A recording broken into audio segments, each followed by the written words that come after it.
அப்பா, எங்களை விட்டு போகாதீர்கள். மரணம் யாரையும் விட்டு விடாது.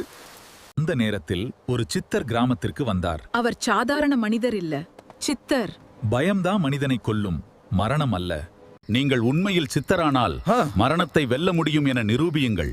மரணத்தை வெல்ல வேண்டுமா அல்லது புரிந்து கொள்ள வேண்டுமா?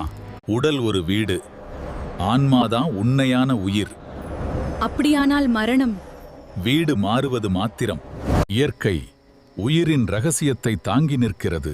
இது மரணத்தை தடுக்குமா? இல்லை, ஆனால் வாழ்க்கையை நீட்டிக்கும். சித்தர் ஒரு மருந்தை தயார் செய்தார். அவர் இறந்தவர், உயிர்ப்பிக்க முடியாது. உயிர் எங்கே போகிறது என்று யாரும் அறியவில்லை.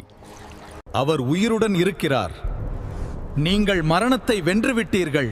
இல்லை, நான் புரிந்து கொண்டேன். அப்போ மரணத்தை வெல்வது எப்படி?